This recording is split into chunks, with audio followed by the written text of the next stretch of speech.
Here we go. Look, yeah, new haircut. What's happening? We're going to Yosemite one more time.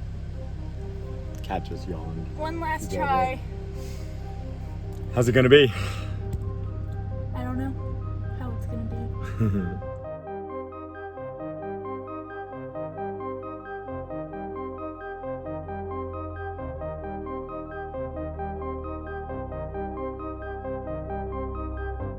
Felt like as we were driving down into the valley, there was so much stress. Like, she didn't know if she was rested enough. She hadn't been on granite for a week, and she wasn't super confident about her feet and things like that. Whoop, whoop!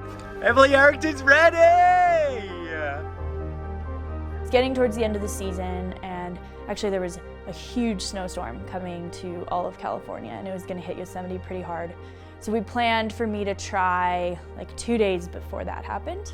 Alex and I were doing something called simulclimbing, which is a strategy in climbing essentially done for speed. I was trying to climb the first 2,000 feet really quickly so that I could get up to the hardest climbing. So what we were doing was I was leading, and I was tied into the top end of the rope, and he was tied into the bottom of the rope. And we were moving up the wall together. And I was placing gear between us, so if I had fallen, I would have been caught by his body weight because there was gear between us. And so it's still relatively safe, but it's not the most safe way to climb. The reality is, and I think we don't talk about it enough, like the El Cap can be climbed very safely, just like Mount Everest can be climbed very safely. But in order to do Mount Everest without oxygen, you have to take huge risk. In order to climb El Cap in less than 24 hours free, you have to take huge risks. Started climbing at around 4 a.m. It was really cold, it was around 25 degrees, and I just remember kind of having to convince myself to be confident. And the knee pad. Oh.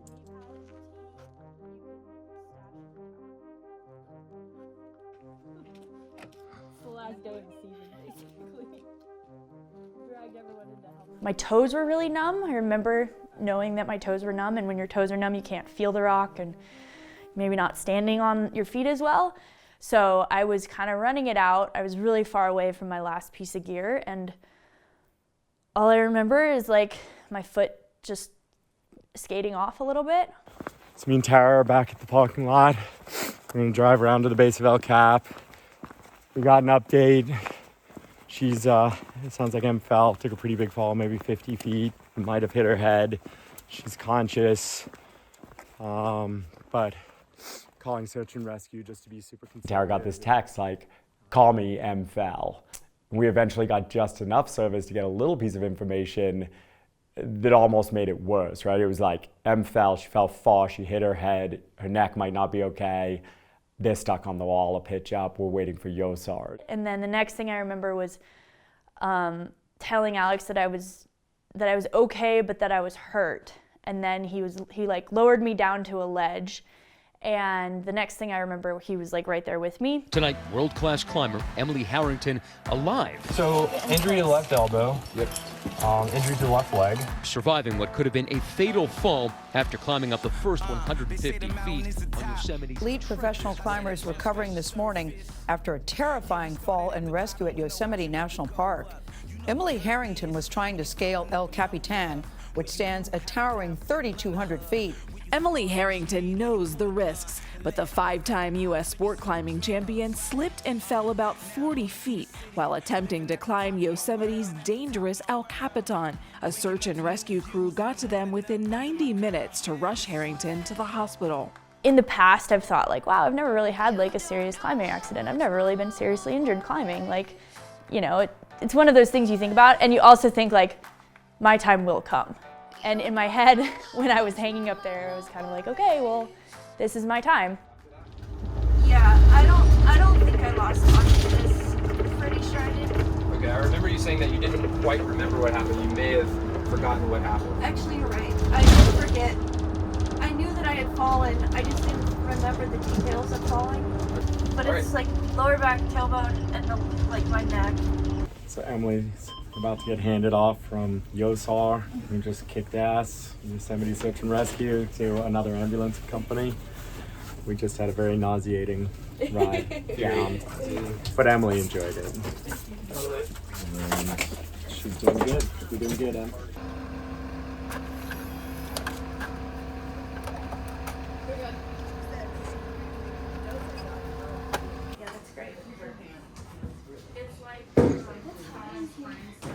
How's it going? Okay, what did you learn? I don't know what I learned. No, I mean from the doctor just now. Oh, I thought you were asking me some No. philosophical lesson.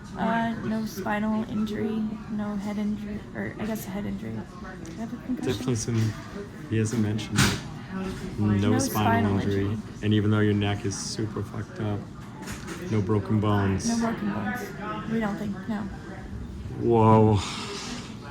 I'm gonna zoom in. I think you got a massive rope burn around your neck. Caught me when I fell. Yeah, totally. Yeah, it's crazy. So it's super tight, and still my lower back is really painful, but they say that it's nothing. Not broken or It's anything. not broken, so. So the doctor's recommendation is we cancel a bunch of stuff and Em rest for 2 weeks, at least.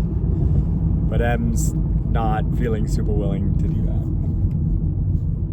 Is it just because you don't want to disappoint people, or because you feel like you need those things? Yeah, I don't want to disappoint people. I want to go to Ecuador with my dad, and he's been training and planning this trip for over a year. And I just feel okay. And I think that I can still go and just take it easier, because I'm going to have to. Like if you had a chance to analyze it all over the past couple of days, how are you feeling about it all? Shitty. Shitty? Shitty about it. Like sad? Yeah. I'm sad that it happened, but it's okay. It's okay to be sad that it happened. Absolutely. I'm grateful that it wasn't worse. I'm bummed I don't get to climb for a while.